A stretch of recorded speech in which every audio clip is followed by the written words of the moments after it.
from his Sleight of Fist. Yep. Is really, really dangerous. And if they ever dare to stack up, the Battle Fury is going to remind people that you can't do that.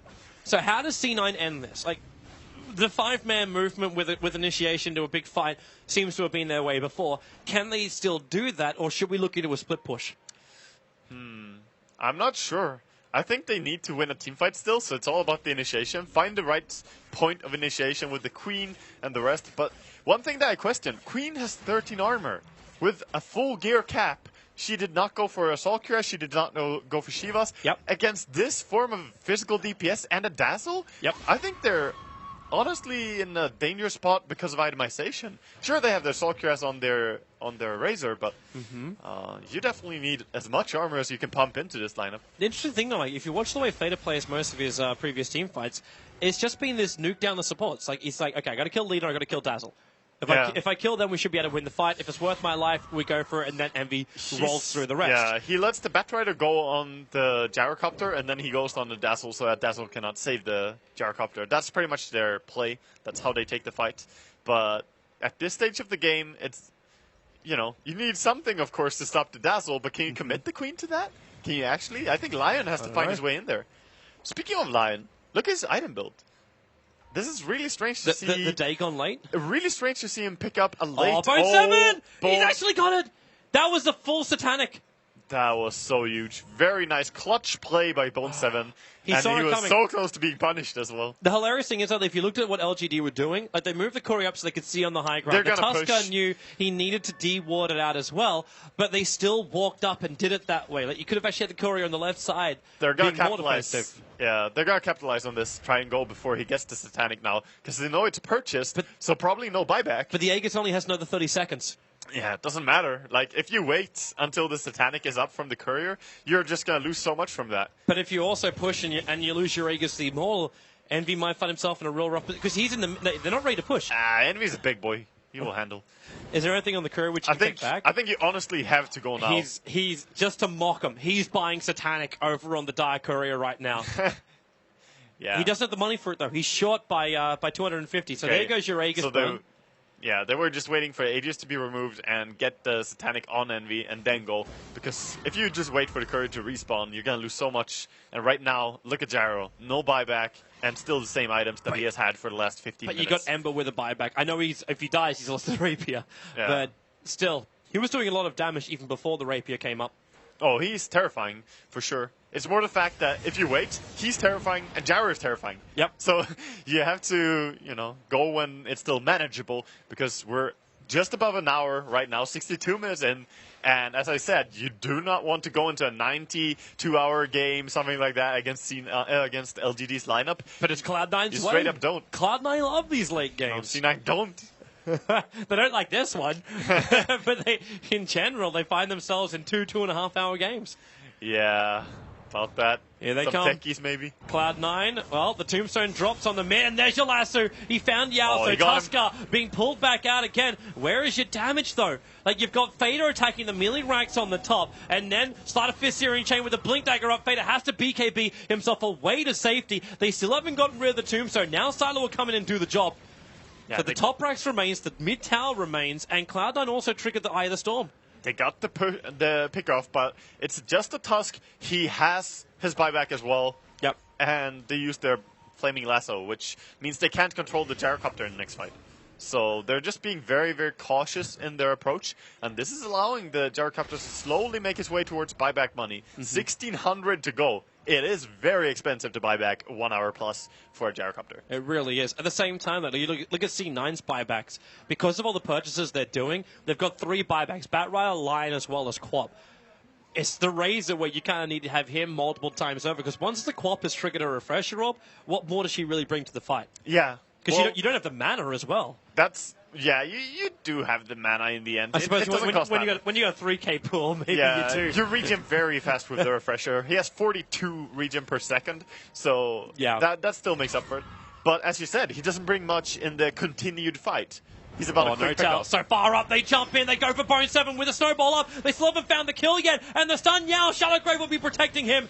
The Finger of Death as well as the Dagon wasn't enough to Oh, kill the off Razor's Yao, but dealing Envy's damage. right next to him. The Glimmer came in 4 stuff away. Yao will survive. They keep the Tusker up, and now Xiao Wei Fader wants to throw the ulti out. He'll bring down the leader, but Eternal Envy still the main man in the front lines. And Misery, a double stun on Silent MMY. They fall with the Hex, but now Fader under the tier 3 tower, punched up in towards the air and crit it the down. crit. 4-6-1. The top racks. That's all you need. Top racks are dying. It's fine. Cardi, is he strong enough? Yao. Okay, Yao's not actually strong enough to fight this. He has a snowball to get away from the rest of the creep wave, whilst Ember Spirit killing up the rest of Cloud9. You might lose melee racks, but you still hold the mid. You're not up against Megas, and the Ember remains alive through all of this. Yeah, they won that fight very convincingly. No buyback as well on Eternal Envy. He bought the Satanic before this, so there might be the knowledge on LGD as well that they're The just gonna go 80-second straight. window. Yeah, that's a big window, dude. Okay, maybe. Is this just when you go like all the way? I mean, he can keep pushing the bottom lane, and he has travel, so he can join his team. Yep. So definitely he can join up. Well, that's probably what he should do, considering we're 65 minutes in, this tier 1 tower is still alive on bot lane. 65 minutes. It would require one hit from an Ember Spirit to kill this thing. That is impressive, actually. That tier 1 tower. I hope it never dies. Never die, you beautiful bastard. Even with the GG call. Yeah, even if they lose. Well, so Sila's going to push the tier 3 tower. Here's the BTs coming in, so Ember Spirit will join it, and we actually get another Divine Rapier purchase. It's on the courier, so they're coming for the tier 3 tower. That's his backup rapier. It looks like, though, LGD will take the mid-racks. It's worth a fallback from this point, though, unless they think they can go for more, and actually they're going for more.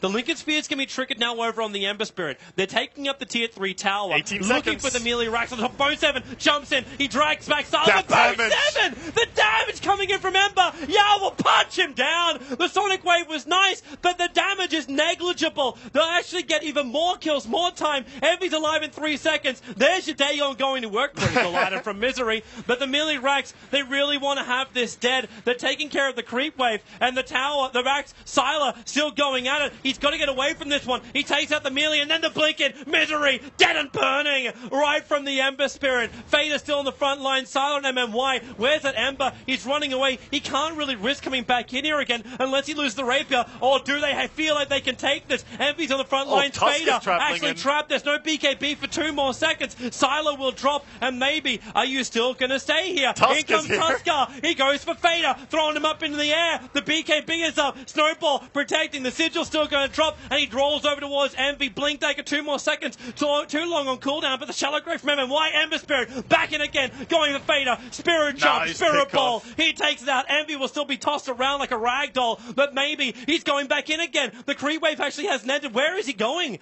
He's actually going into a place that is not his own, into the tree line to TP back to base, and he is home safely next to his backup rapier. Yeah. I was actually thinking he was going to the stash to pick up his second rapier there.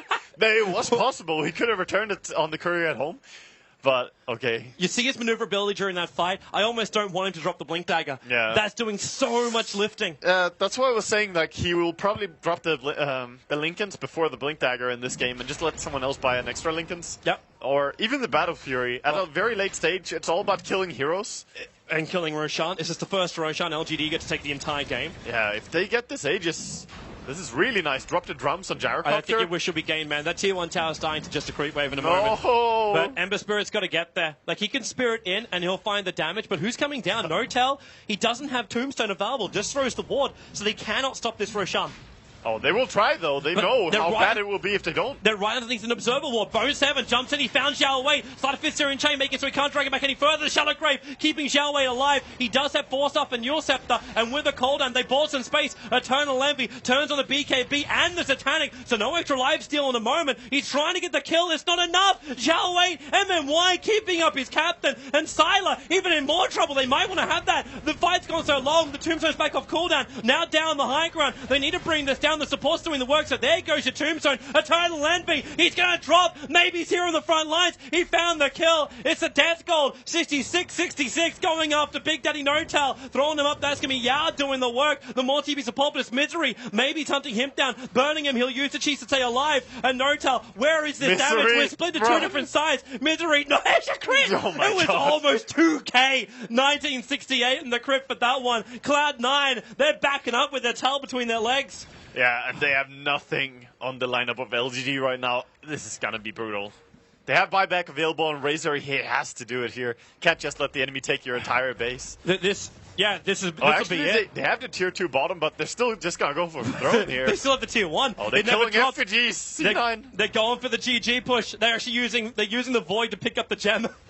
That's a Void Courier. Sonic Wave. Okay, that's negligible. The tier 4 tower's dropping. I mean, Envy, you have to buy back, He has to count Bone 7. There's your drag back. He always likes to wait for the last moment. Maybe. He's very, very deep here. But then the defensive Spirit Fader with the Scream. Sylar and MMY. They're so low. They heal. And now Sylar turning on the Satanic. Getting the life back from Envy. But Envy taking away his damage. 84 points. And Sylar dragged all the way back into the fountain. Not far enough to get the damage out from it. But you still have maybe doing the work. Cloud9, they're losing too many people. And Envy, he's in a nice coffin of death of LGD. How much damage? There he is. He's a jump away. Maybe can't stand here anymore. Zhao Wei will drop. Sylar still here on the front line. Slaughter Fist back in again. The fortress exposed. They're beating it down. Bone 7, what have you got? Nothing. No life. Nothing. He's down. 1653. That's the crit on him. This will be GG. There is no more defense. That's GG.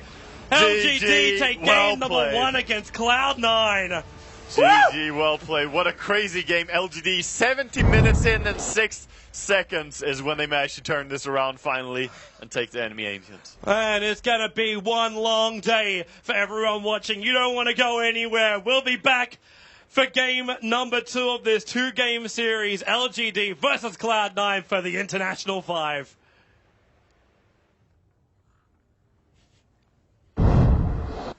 Wow. Holy cow. I mean, a lot going on there, of course. I mean, a lot happening throughout that game. It ended up being a bit longer than maybe what some people expected, given how the first half panned out. But let's hear your thoughts on it. I mean, Cloud9 definitely, obviously, had the lead. They had a very Sin was like, how does Cloud9 always keep finding themselves in this position?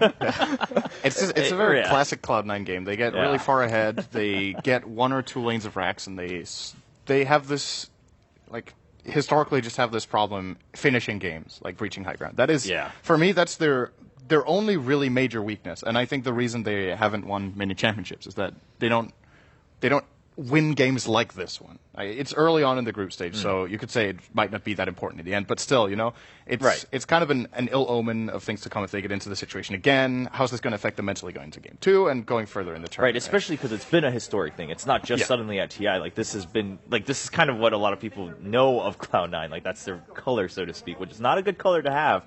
But Winner, I mean, what do you have to say about whether it's Cloud9 or LGD, of course, I mean, for them to hold on to that long, knowing that they can win that late game? I mean, like what Sin said, they have difficulty finishing the game, but yet again, they are against one of the best teams at defending high ground. Very true. And if you look at in the history as well, LGD are always a team that they play very well when they are far behind, defending high ground, and they come back into the game after that. And if you look at this game, well, the lineups basically tell the story. Cloud9's lineup is more like their stronger early game towards mid game. That's why they got the advantage in the early game. They got map control from Undying, taking better fights and stuff. But on the other hand, LGD has Ember plus Gyro. We know what's going to happen in the high ground when they have their items, and it's exactly what Cloud9 struggle to deal with in the later stages of the game. The Rapiers, Slide of Fist, and the splash from Gyro. So yeah. I mean, you mentioned it. Let's take a quick replay at just exactly what highlights those compositions, right? We do have Cloud9. We talked about it. They had the stronger composition earlier on, and they took good advantage of it. I mean, you mentioned it too, Sin. I mean, they got 1 to 2 racks. They looked like they should be able to close out the game. They just weren't able to. But taking a look at one of their earlier pushes as they're nearing the base of the Radiant and pushing through, trying to go for the win. Now, we saw that happen repeatedly. Once we jump in, we're going to see the first time, and then we see it happen repeatedly, time and time again. Cloud9 are trying to get into that position, but they weren't able